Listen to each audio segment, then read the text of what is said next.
passion. This is all in for the love of the game. This is LoveSetMatch.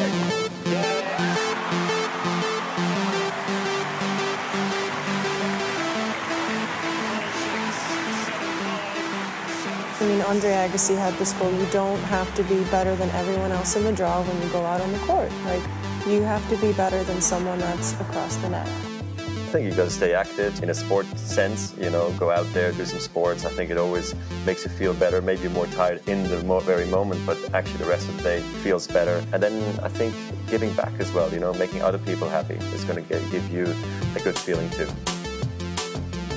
Hello and welcome to Tennis Pal Chronicles, the podcast to feed your passion for all things tennis.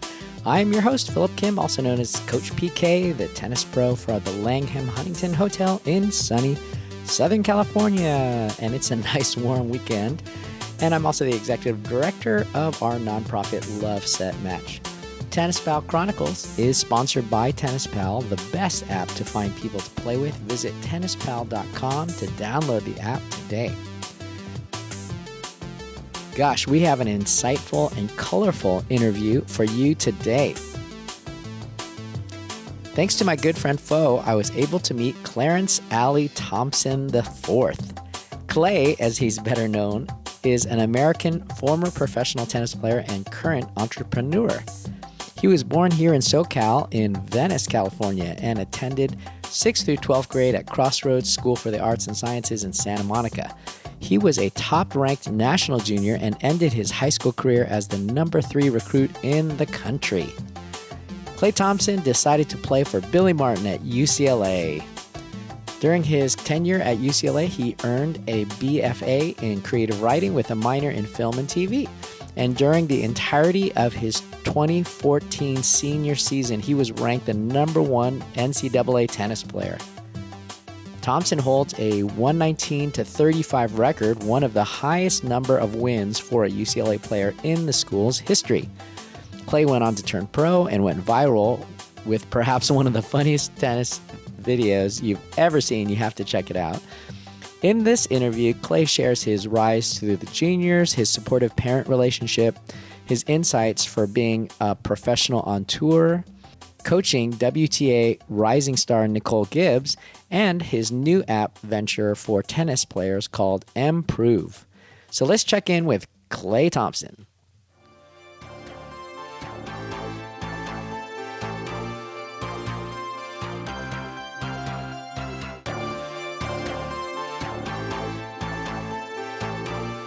Klay Thompson, thank you so much for joining me here on Tennis Pal Chronicles. It is such a pleasure to meet you in person. I feel like I kind of know you because we have mutual friends, and I was actually invited to the clinic that you did in Claremont, but I didn't get to make it out for that day. But I saw the video, I watched it. I watched you serving bombs and no one could return them.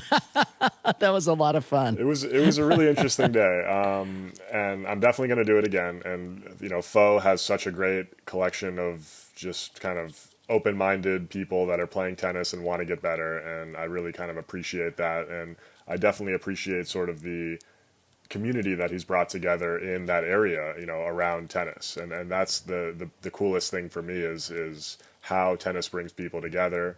You know, how it brings out their personalities in the form of competitiveness, and even, you know, the way that they approach the game and they approach getting better. And it was a really cool experience to come out there and see that group. The interesting part is I still stay in great shape. I play tennis 4 or 5 times a week. I work out with a trainer, do PT, all that stuff. And that day, somehow I woke up with a very weird tweak in my foot. And so I'm limping up to the court. I'm like, no, we're not going to cancel this. There's no way.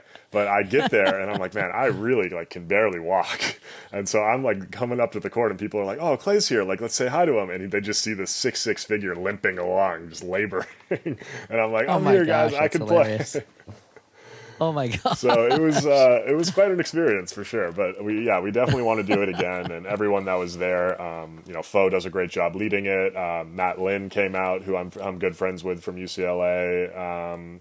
And there were a couple other, just kind of people there that really were open to getting better and playing tennis. And, I loved it. So definitely going to do it again. So Matt is a good family friend. He literally lives down the street from us, and is part of our Monterey Park community. We all watched him grow up here on the courts. For over 20 years, he started playing at I think 5 or something, and his dad coached him every day, and so we saw him just evolve into a super solid player, and it was really fun to cheer for him. And he was #1 in the whole San Gabriel Valley at that time. It was just amazing. Yeah, he's a great person, and I actually have a picture of a great guy. me and him my freshman year at UCLA. So nice. I think he was potentially still in high school still. Do you know how old he is? Is he a year younger than me? I don't know I exactly. think he might have still been in high school. Maybe he's the same year as me, but he was pretty young, and we have a great picture together. And of all of our interactions over the years, we kind of keep referencing that photo as that's kind of where our friendship began. And he's just a great guy all around. Absolutely, yeah, and his whole family is just amazing.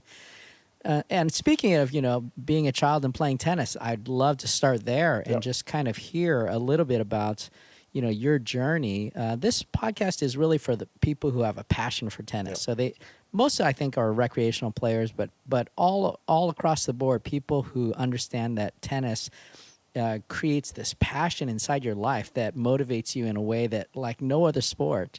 And really, there's a sense of community that comes around tennis as well. And I'd love to hear your story. What motivated you as a child to choose tennis rather than, you're obviously tall, you could have played basketball, volleyball. I'm sure you're an incredible athlete. You could play a lot of different sports. Yeah. So I got into it because my dad was a recreational player, and I was kind of brought up in the public park community type of things. I'm sure you have, plenty of experiences at public parks where all, the players come there, however many times a week. They all know each other. They all compete to kind of see who's the best, and they all have some type of ego related to it. And it's a complete cast of characters. I mean, it's almost like a soap opera in a way. I mean, I remember there was, one of the best players down there was a Spanish guy who was like 5'2", but he would just run you into the ground, and he was so physical, and love that. And then there was, on the other side, there was the 6'4" ex-basketball player who was just a great athlete and had been playing tennis for 20, 30 years.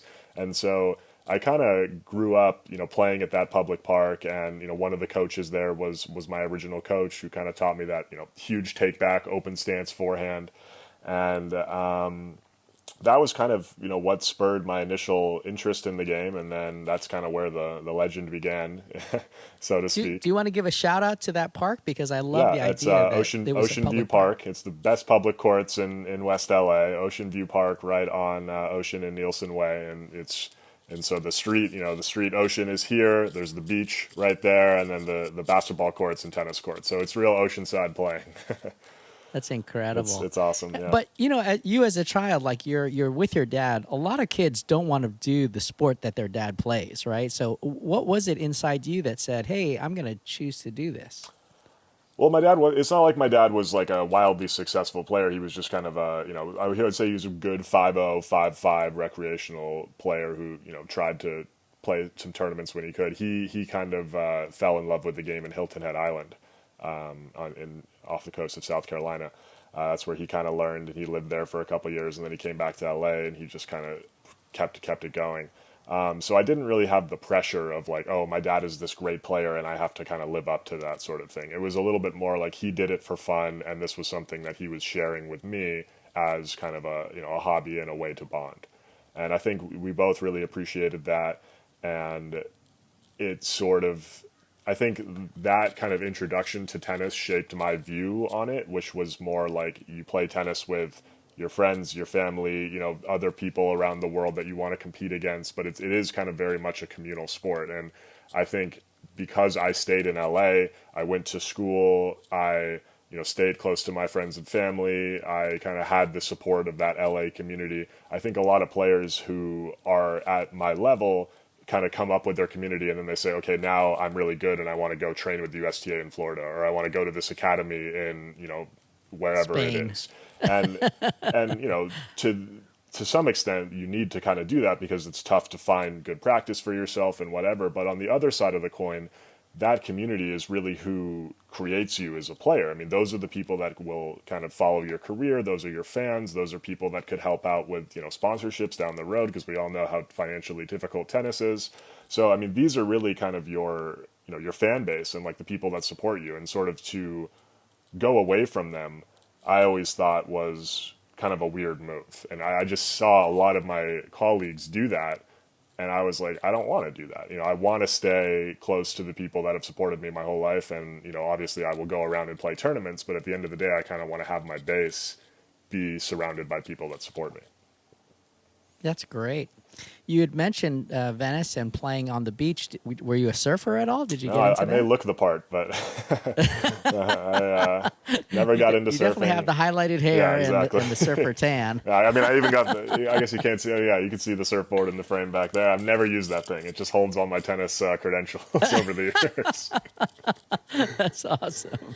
So great. And what was it like being a tennis player in Venice, California? I mean, there wasn't a lot of pro tennis immediately in your area. No, there wasn't, but there's also the Santa Monica Open was one of the most famous open tournaments in the country at one point. All the pros would come back from Wimbledon. We're talking, 70s. We're talking amateur tennis in the like 70s and potentially a little bit in the 80s. But people, the pros would come back from Wimbledon, and then they would come to Santa Monica and they would play the Santa Monica Open. And I mean, the names that were in that tournament were incredible.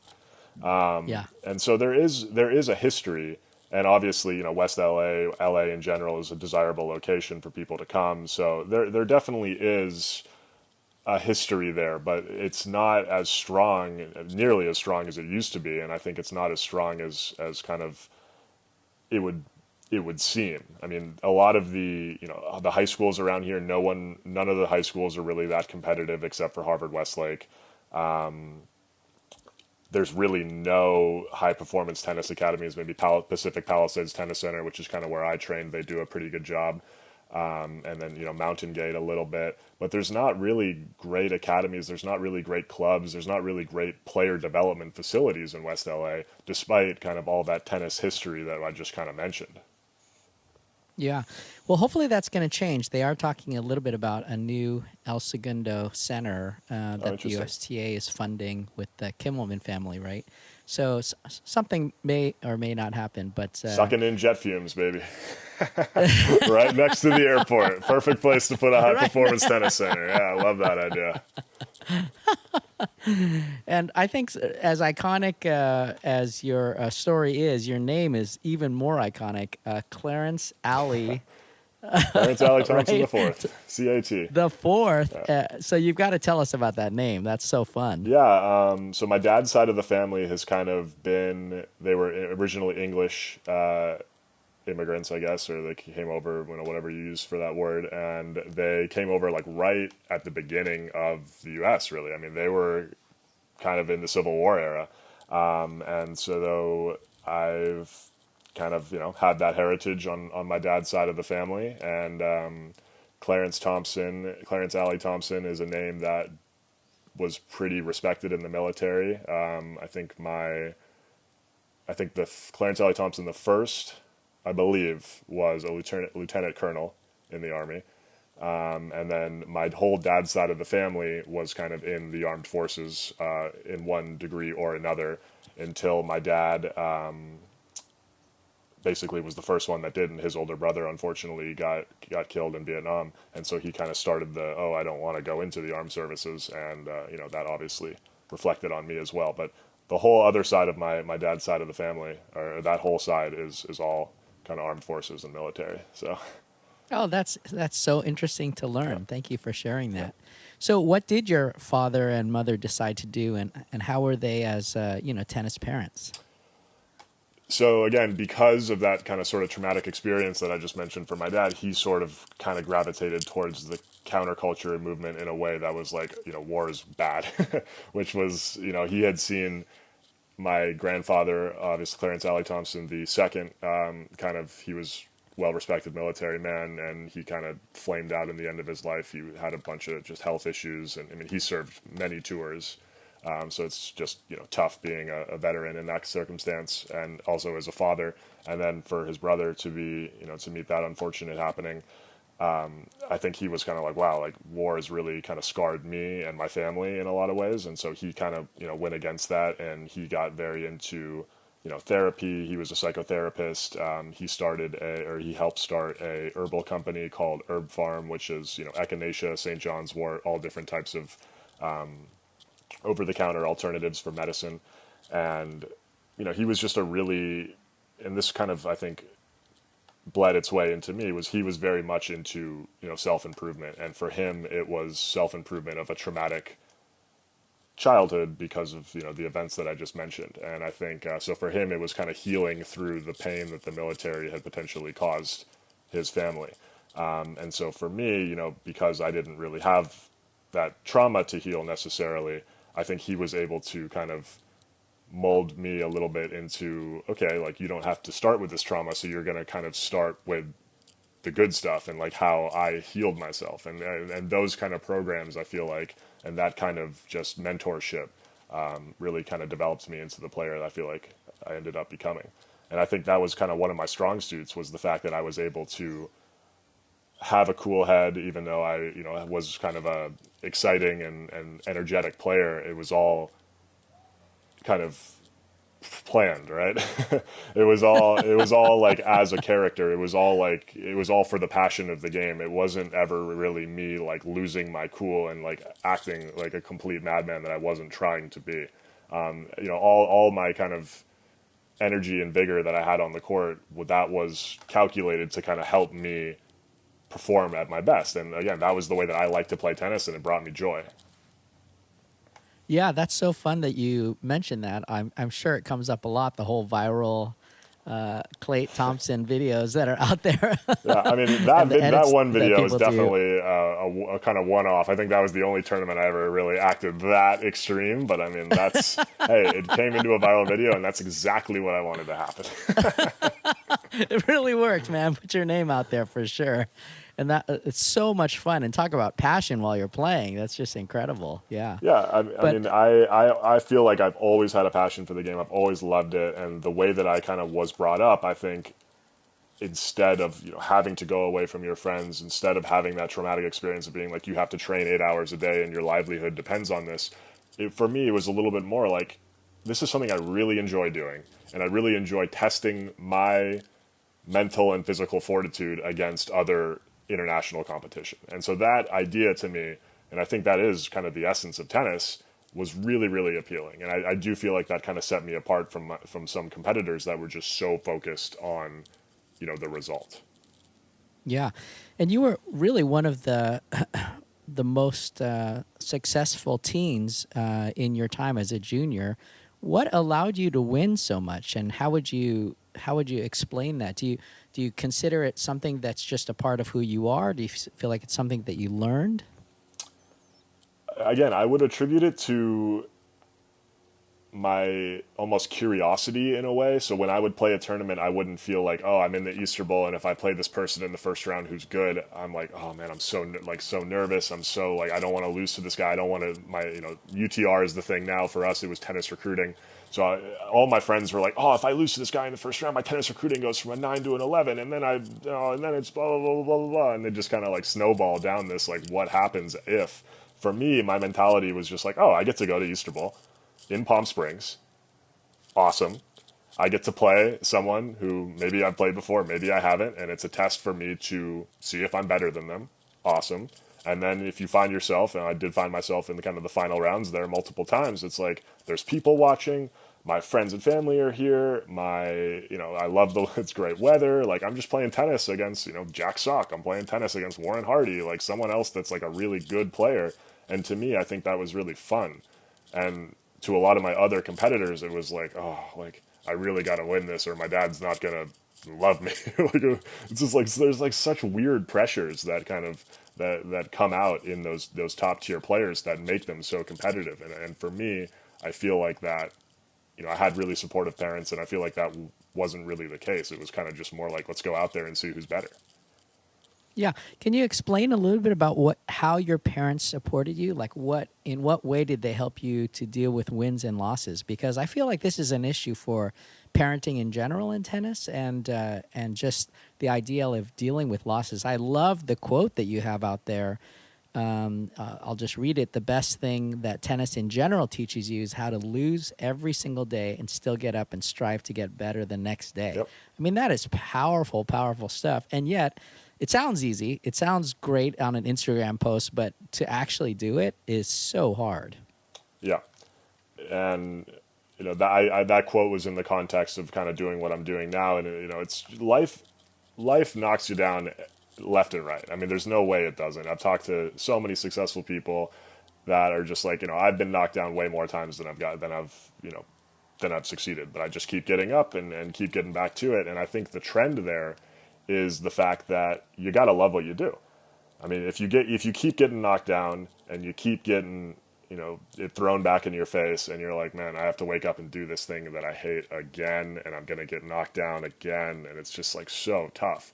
And so I think that the way that my parents supported me was they put me into a good community. So I had friends to play with. Maybe they weren't as good as me, but I had plenty of people to play with that I liked playing with, and I was surrounded by coaches that I liked being with, who I thought saw the game on a similar level as me, not someone that was trying to mold me into a player I didn't want to be. And they just kind of provided an atmosphere to be like, hey, lose, you know, the Stan Wawrinka quote, lose, fail better, you know, fail once, fail better. Like, and that sort of environment was really uplifting to me, in the sense, like, I never felt pressure. Like, my dad was never like, oh, if you don't get this scholarship, you know, your life is over. Like, it wasn't like that. It was just like, you have the opportunity, if you keep winning, to get a scholarship to play at a program like UCLA. I mean, and just the way that you phrase that, instead of, if you don't win, you're not going to get a scholarship, to, if you win, you get this chance to, that everyone in the world almost would dream of having, and you are lucky enough to have that chance. So go out there and see if you can get it. Yeah. Wow, that's great. So it's really that positive mentality that maybe they surrounded you with that allowed you to feel good about yourself, win or lose. Yeah, I would say that's correct. And I think it's also the people that you're surrounded with. And again, as I mentioned, I felt like I always had friends to play. I always had good players to play against. And a lot of the juniors, especially that I talk to now, are like, oh, I have this friend that I could play against, but he's not good enough. I need to go, you know, here to train with this person who's my level. I mean, I was playing with, you know, whatever. I was top 10 in my recruiting class, whatever I was. And the people that I would practice with were like 200, 300 in their recruiting class. Like, it didn't make any difference to me. Like, I could still get what I needed out of practice, and then you would go to tournaments and play those. And I think that's one of my biggest complaints with juniors nowadays, is they're like, oh, I can't play with that guy. He's 2 UTR points lower than me. It's like, why not? just beat him. Yeah, that's great. I love that idea that you should just make the most out of every opportunity that's given you, and especially if it's a supportive community, right? Enjoy being in that supportive community. Yeah, I think, and just to kind of put a pin on that, I think this is one of my philosophies now, is I think sports science and competition has gotten to a place where it's no longer break the athlete down, work them until they're ragged, and just see if they kind of break through that. I think now the secret to success is putting the athlete in a community that uplifts them and makes them feel every single day like they are it, for lack of a better word. I mean, you have to make the athlete feel like they're the man, the woman, whatever. I mean, the king or the queen, the champion, whatever it is. You need to make them feel like that, I think, and I think that the most successful athletes are the ones that are put in that environment. That's great. Wow. So let's talk about UCLA, which was incredibly pivotal for you. What was it like to get in? I mean, just to get that yes for UCLA, that's just huge. Yeah. It was amazing. I didn't realize it at the time, because at the time you're a kid, you're winning in tennis, everything's going well. You're like, oh yeah, I get to choose my crop of any of the schools that I want to go to. I mean, it's pretty unbelievable. So at the time, I think I was like, oh, this is cool. But now looking back at it, and especially during my time there, I remember just walking around the halls and being like, how did I get here? Like, what? I mean, there are so many smart and successful and just cool people that ended up here, or that studied here. Right. And I am among them now. It was definitely quite an experience. I've got to ask, did you consider USC at all? Because they had an amazing tennis team. They do have an amazing tennis team. Kind of a funny story. I won't go into it entirely because I don't know exactly, what. I don't want to give away everything. But basically, I had a little bit of a disagreement with Peter Smith on something, and he kind of said, "Okay, I don't want to recruit you." And then I was like, "Okay, cool." And then I played for UCLA, and the first year that I was at Ojai, I played against Raymond Sarmiento, who was kind of my lifelong rival. Rival is a loose term because he was better than I was. He was my lifelong, he owned me for my whole life. Nemesis. Let's put it that way. And after the match, I lost to him. And after the match, it was a close match, well fought. And Peter Smith came up to me and said, like, hey, I think I made a mistake by not wanting to recruit you, and I really like you. And, I kind of rebutted that to him and said, I respect you a lot as a coach, and we had a great relationship after that. But at the time in high school, I think it was just kind of a little difference of where we were at, and so it wasn't really ever an option. That's great. I love that story. That's super cool for sharing that. Thanks. Yeah. It feels like right now college tennis in the United States has really become an international circuit, that almost everyone who's playing at all of the campuses, they're all recruiting from everywhere else but the United States. So like at UCLA, I can just think of you and Mackie, who are actually homegrown here in California and actually got onto the team. It seems like it's a very hard thing to do, and yet somehow you did it. Yeah, so actually during my time, Grant Chen was the director of ops for my first 2 years, the assistant coach for my last 2 years. And he had a huge voice, and shout out to him because he was one of the most influential people in my career and still a great friend.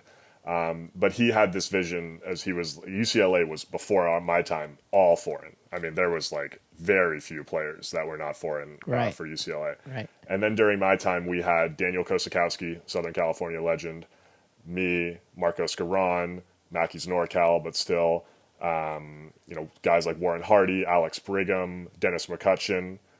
So we did actually have quite a few homegrown people, and, kind of to the point that I was mentioning earlier, I think that really brought the camaraderie to the next level, and that made us such a tight team, is because I'm playing with Dennis McCutcheon, Marco Scarron, Alex Brigham, Warren Hardy, all guys that I've grown up playing with since I was eight years old, basically.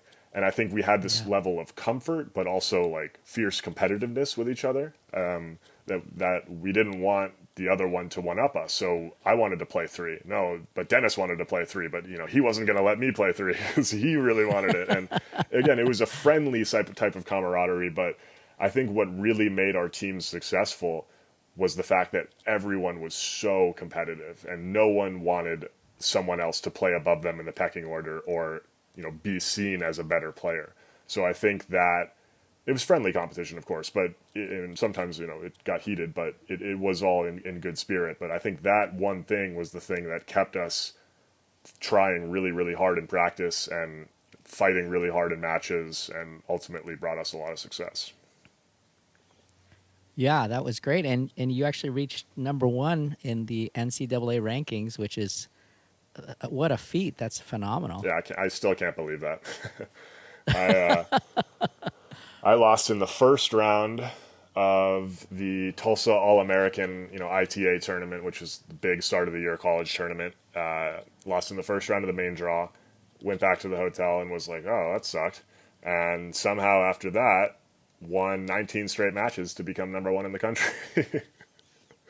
So 19 straight. That's incredible. It goes to show you, I mean, if you come to work every day, work with tennis, whatever, if you come to work every day with a growth mentality and you try to get better, you never know when your break's going to come. And again, that kind of cycles back to what we were mentioning earlier about just having a good attitude and being knocked down, because really you just need one break. I mean, with a company, you just need one break. With tennis, you just one thing clicks and you go on a 19-match winning streak. If you had, if I had lost that first round at Tulsa and been super dejected and said, "Oh, my senior year is off to the worst start ever. I just lost in the first round. Woe is me," and it kind of just snowballed in a negative direction, I never have that feat. And I think a lot of players would have, that very well could have happened to them. Wow. And I think you also hold the record for the highest number of wins at UCLA. Is that right? I don't think so. I think it's up there, but I'm not sure that it's the highest. I had 119 wins. That number haunts me to this day. I could have been 120, man. 119. Round it off. Unbelievable. Still phenomenal to be at that level of tennis and have that many wins against people literally in an international circuit, because you're playing from the best from all over the world.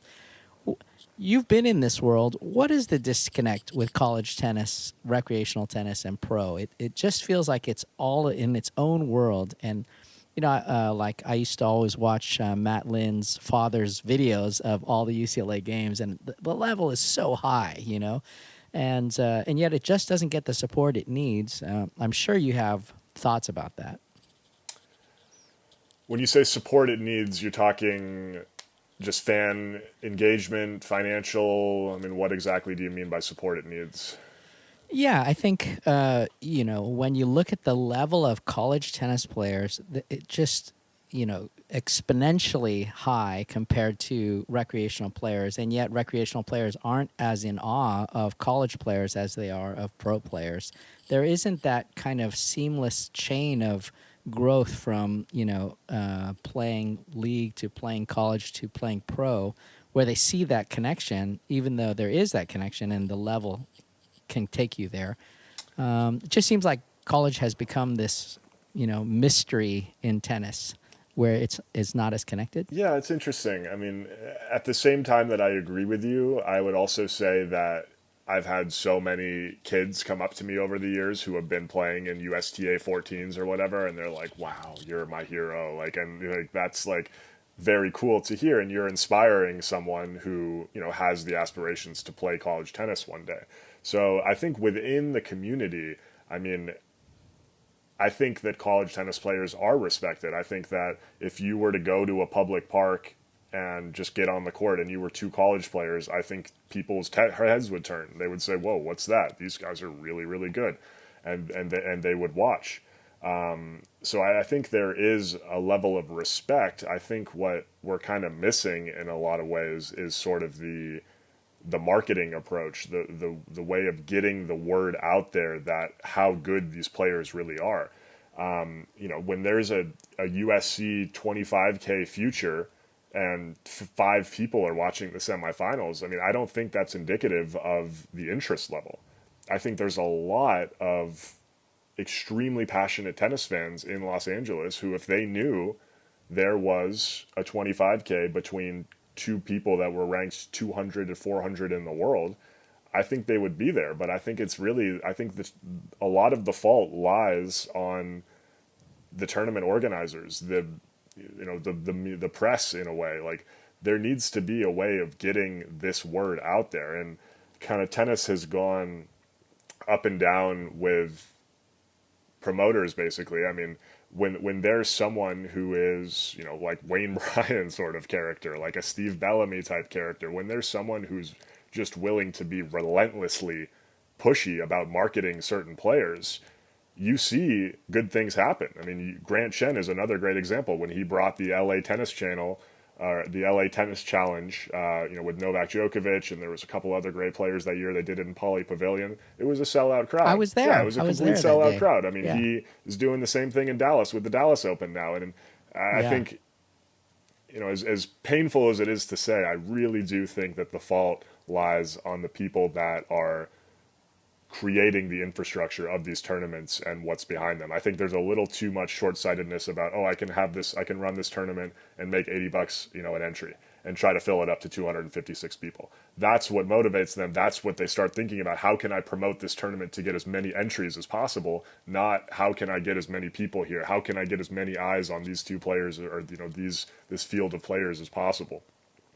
Yeah, that's a great point. Thanks for enlightening our listeners on that, because I definitely don't think it's the fault of the players in any way, and I think that there is a tremendous amount of respect when people come out. I used to run a program in Azusa, and we'd have the women's players from Azusa come and practice on our courts, and I invited them to also do some seminars with us. They were always just amazing. The level of play compared to a recreational player, of course, is really, really exciting to watch. And I just wish that in general, like you said, college, ITF, and all of those tournaments would get a lot more love. So I'm right there with you. I think that's super awesome. Yeah. Let's talk about your tournament play then after UCLA, which was storied and incredible. Lots of ups and downs, but mostly ups, right? UCLA, mostly ups. Yeah, I mean it was an incredible experience. I think the ups and downs really kind of came once I got to the pro level and started to see what that was like, and the commitment that it took, both from a mental and physical level, but also from a managerial level. I mean, the fact, as you kind of said, you don't lie the blame with the players for there being a lack of audience at a tournament. The players are just trying to be the best player that they can be, and that has to take up the entirety of your focus. There's no way that you can manage a successful business at the same time as being a world-class player. I don't think it's really feasible. And that's exactly what being a pro tennis player is. You're trying to be a world-class player while also managing a very, very difficult business. Yeah, and you are the product. So it's not only that you're managing a business, you're actually managing yourself as the product, which is incredibly hard. Incredibly hard. It's hard to separate the personal and the public, and how much should you share, and all of that. So talk to us. It's so interesting because very few people have had that transition from, playing in college to going into pro, and you mentioned that it was a bit of a struggle. Can you share a little bit more about that? Yeah, so despite all the success that I had in juniors, college, whatever, when I came out of when I graduated from college, I was the 2000th player in the world now. So this is you don't get any accolades for your previous accomplishments. Now you're just starting at a new ladder, new mountain to climb, and you're starting from the bottom, basically. Yeah, you get a few wild cards. I mean, the USTA will invite you to training sessions, but it's not, that's not really helpful. Yeah, a wild card will be helpful, but it's very few examples. I shouldn't say never. And John Isner is a great example. He got a few wild cards and just rode it all the way to the top. But it's very rare that happens. You have this whole kind of transition going on, and to hope that you're just going to get one wild card into a tournament and that's going to be your breakthrough, because it has to be. If you win one round, it's helpful, but you're going to go back into qualies the next tournament. So you have to really get that wild card in the main draw and win 2 to 3, 4 rounds to really make it count. And it's that consistency week after week. You have to be winning and putting yourself in the main draws of tournaments to be competing for those wins. And that's the really difficult part, because in the beginning, when you're in qualies for these things, you only play 1 to 2 matches a week, and then you have 5 days off and you're not making any money. And it's just a very difficult process to manage on a regular basis. And so for me personally, I left college. I was able to get a wild card into the Newport Newport, Rhode Island Hall of Fame tournament. I played Steve Johnson on grass, USC rival.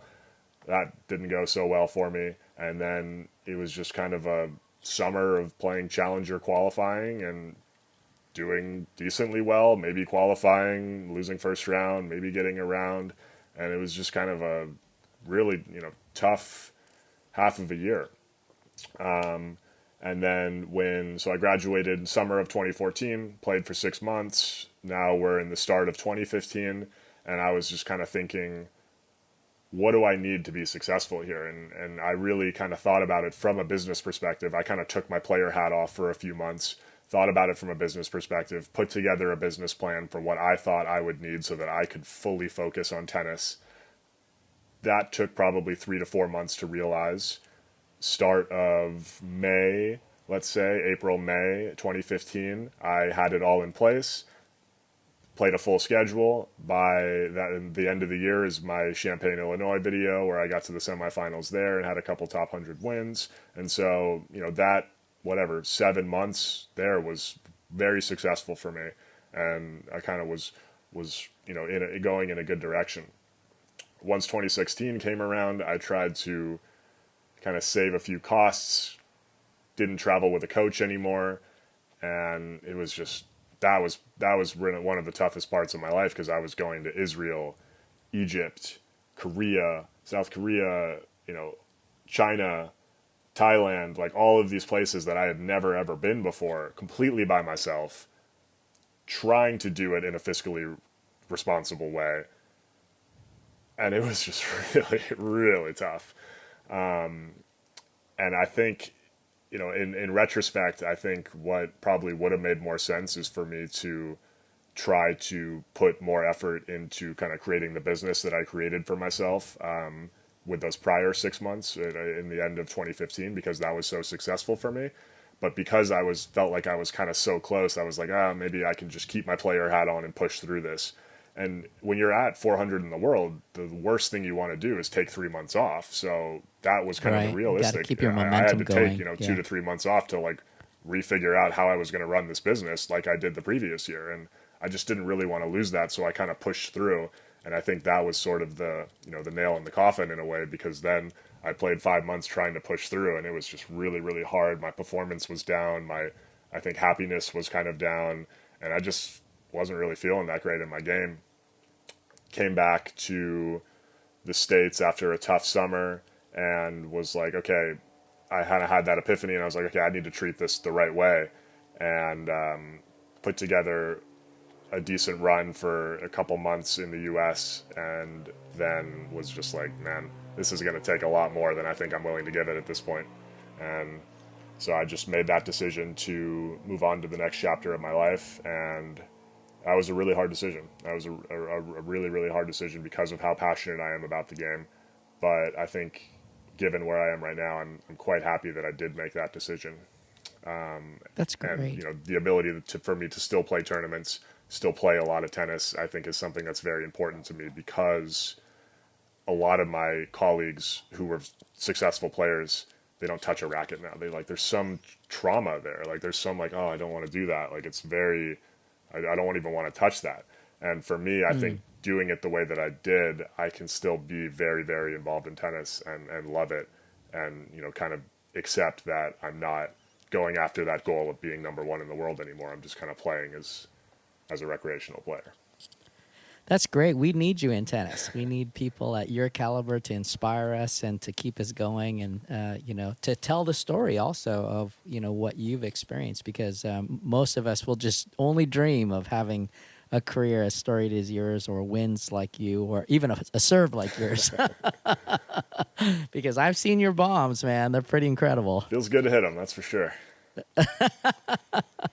You did a little coaching as well in there with Nicole Gibbs. Can you talk about your desire to coach? Yeah. So actually, when I stopped playing, I was kind of like, I don't really want to coach. So I didn't for a long time, and I kind of just played for me. And then Nicole asked me, I've been friends with Nicole. She moved from Ohio to Santa Monica her junior year of high school, or to Manhattan Beach, and then she came to my high school.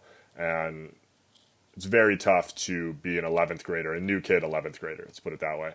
And so, she kind of had a little bit of difficulty assimilating into the crowd, and I think I was kind of like, we got along via tennis, and then I kind of helped her with that, and, we just became really, really great friends. She lives 5 minutes away from me now. So we've been really great friends for a long time, and obviously she went to Stanford, I went to UCLA. We were super close during that whole time. And her dad, who was kind of her manager, coach, whatever figure you want to call him, he was my English teacher and tennis coach at Crossroads for my last 2 years. Oh, no way. So traveling with them was super natural. It was two great friends. We were all really close, and I think the main thing that she wanted me to help her out with, it wasn't so much my coaching. It was more just kind of, she wanted, a friend and someone that was knowledgeable about the game to be able to hit with her and just kind of make her life on tour a little bit more enjoyable in a way. Which is so important. It's that positive community you're talking about. It's the most important, I would say. So yeah, we had a great time doing that. I coached her for 2 months on kind of the challenger circuit in the US, and then we went to Australian Open together, which was my first time in Australia, first time at that tournament. And then we did, the Sunshine Swing, Indian Wells, Miami, played in Monterey, Bogota. So I got to kind of see, it was really wholesome for me because this is the level of tennis that I felt like if I kept pushing, I might have had the chance to reach this. And so here I am kind of experiencing it firsthand with one of my best friends. So it was really, really wholesome for me. And I think that after doing that for 5 or 6 months, I was really like, man, I think I made the right decision. I saw all the pain and the troubles that she was going through, and they were so much the same as the pain and troubles that I went through as a pro player. And I was like, as a lower level pro player, which I am, you always look at the top and you just go, if I could just make it to top 100, it'll be roses. And so then to be traveling with someone who is top 100 in the world, who has had Grand Slam wins, who has, gotten very far in WTA tournaments, to be there firsthand with her, and she still has that same insecurity and, pain that, I did as a lower level player. It's like, wow, I mean, this is really, really difficult. So I think perhaps, that changes if you get seeded at slams. I think maybe that might be the kind of tipping point where it does sort of become a little bit more roses. But I mean, until you get there, it's just really, really difficult. Yeah. Well, that's great that you were there for her and also got to travel together. And I'm sure that was a lot of fun and a lot of really cool places. Yeah. I mean, we had a great time, and again, I'm so thankful for her for giving me that experience because I thought it came at a really good time in my life, and it really kind of helped sate that curiosity that I had, which was, did I make the wrong decision by giving up the game at this point? Do I feel like I had more to give, and do I feel like I didn't really achieve my potential? And I think after traveling with her and seeing that, and having the times that we had, I feel like I kind of accomplished that in a way. So again, it sort of helped put a pin on kind of my professional retirement, and really, really, really enjoyed that. Yeah, and I wonder if that kind of opened the door for you to start thinking about yourself as a coach, because I know now in your entrepreneurial life, you've launched an app talking about coaching and helping tennis players, and it's called MprooV. Can you tell us a little bit about that direction? Yeah. So I think there is a want to give back. I think just there was something that was kind of weird about coaching to me where I was like, oh, I don't want to do that. But now that I have done it a little bit, I do really enjoy it. I actually volunteer and do a kids clinic at Beverly Hills Tennis Club here in town. And I did that last night, and it's all, 10 to 14-year-olds kind of thing. And I absolutely love it. I really, really enjoy it. I'm sure they love you.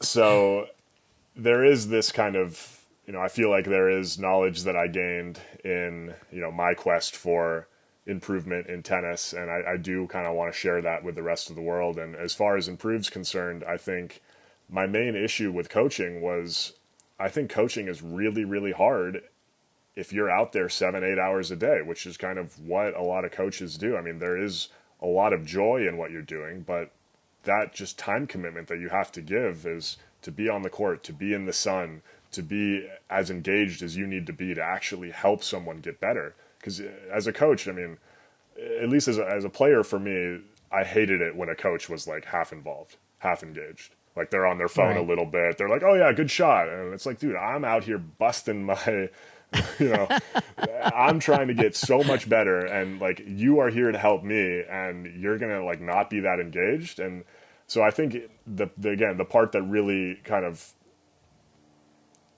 sort of steered me away from coaching was just the time commitment that you had to give to it and how difficult it was. And so with MprooV, it's really our goal to make coaching personal interactions scalable. And so it's a self-improvement platform that is an open platform for anyone to create an experience on anything. For now, we started with tennis, we started with chess, and we did a prototype with veterans. So the main aspect of the platform is there's different attributes in your schools. So for tennis, those attributes are forehand, focus, strength and endurance, strategy, you know, those types of things. For chess, it's your tactics, it's your openings, it's your end games, it's your mastery of different pieces. For veterans, it's things like financial issues, family relationships, depression, sleeplessness. These are all different attributes that you need to sort of conquer to become proficient in whatever field that you want to be proficient in. And so MprooV breaks down those categories by attributes and gives a personalized experience to everyone that joins. So the way that I look at it is, you know, I am not the tennis coach on the platform, Carousel is, but you're basically, by joining Caru's MprooV Tennis School, you are getting one-on-one type focus from him without having to pay whatever his hourly rate is. And I think on you know the coach side, it's very important because, hey, spending 8 hours a day on the court is tough, and I want to be able to help, you know, people all around the world at a rate, you know, in a way that doesn't completely burn me out. So it's scalable for them. It helps, you know, kind of keep them off the court if that's what they want to do. And, you know, they can reach way more people than they would have thought before. And for the player, it helps them feel like they are getting a personal connection without having to pay an absurd rate. So, you know, we're really excited about it right now. We just launched the early access. You know, would love anyone that is interested to check out the website and apply to be a part of it. We're going to launch in May, but for now, we kind of have this early access going, and anyone can apply to be a part of it. Yeah, that's great. And it's spelled letter M, PROOV. Yeah. And the website so is improveapp.com. MprooVapp.com. That's so interesting that you have Carew training people. Why not yourself? I'm sure that you add to it in your own way, but yeah, mainly because we're trying to build an open platform, and I just, as a founder, I kind of want to stay on more of the higher level than, you know, being the actual influencer on the platform. So for tennis, we have My Tennis HQ, that's Carew's platform. For chess, we have Agadmator.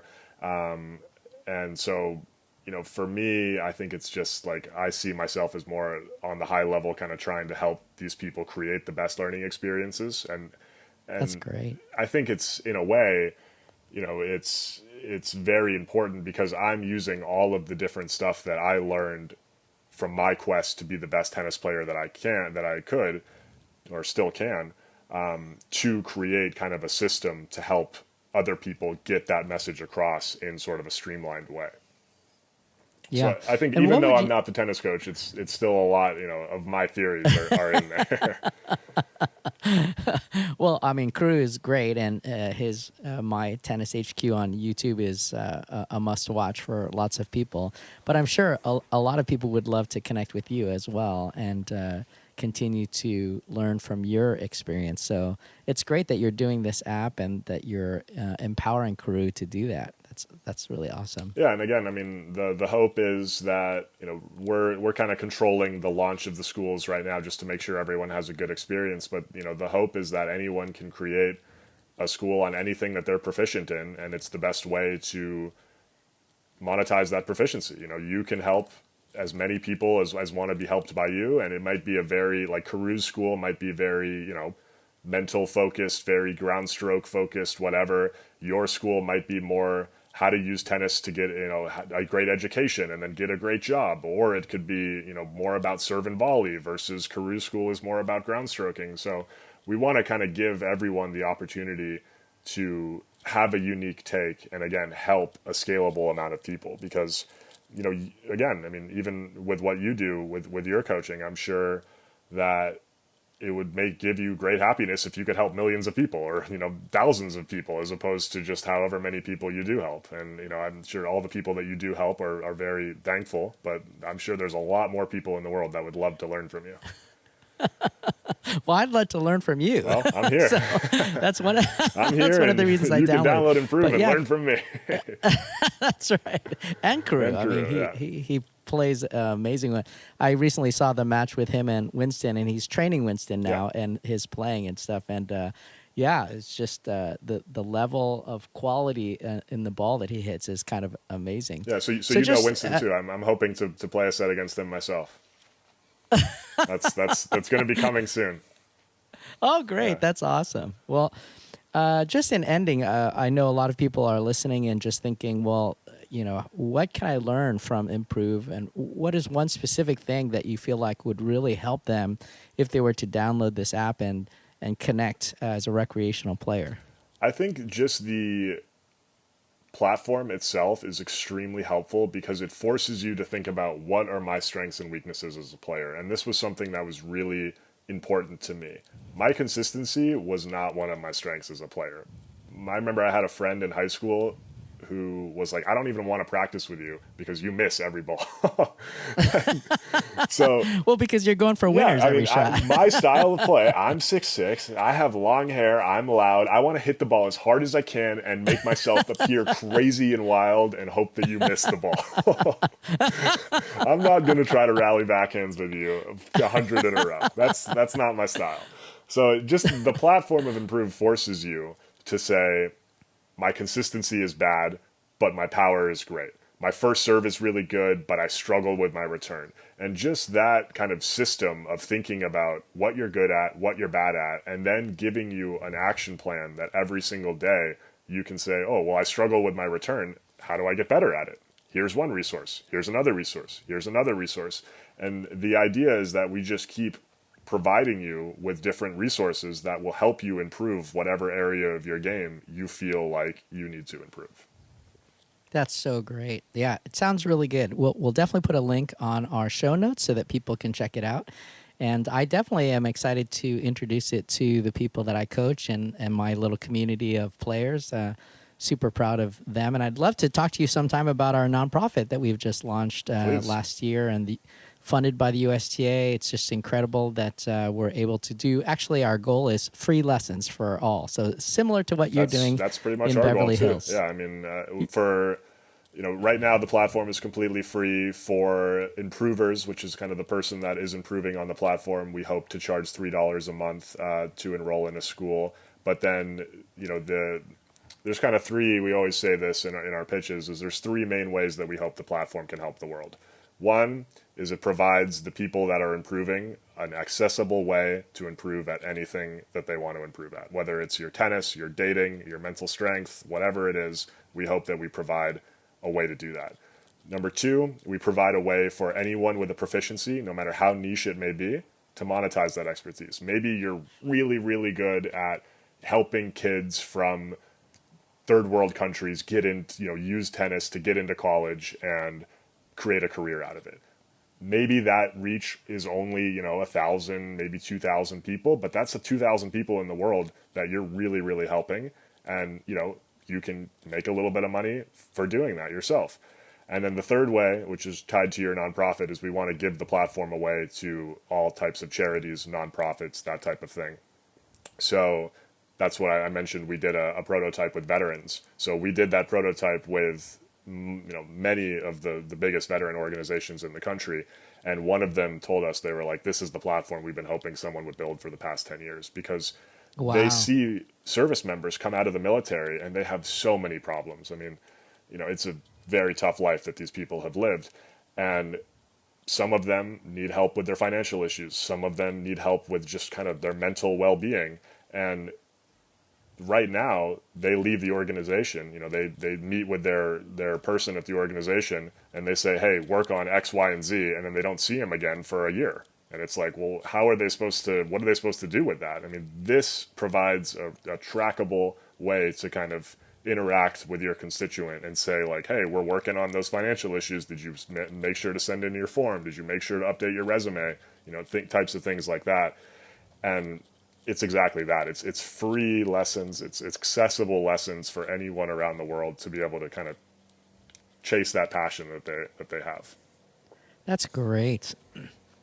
Well, Clay, I love how you're using everything that you are. You're talking about veterans, and I can just tell that that comes from your space of coming from a military family and just caring about people who are in that space, and you understand them. You understand the tennis community. You must be a chess player. Yep. Not a great one, but it's a very strategical game, which I love. I love it. I'm down to play any game as long as there's an element of strategy in it, which tennis definitely falls under that category. Chess falls under that category.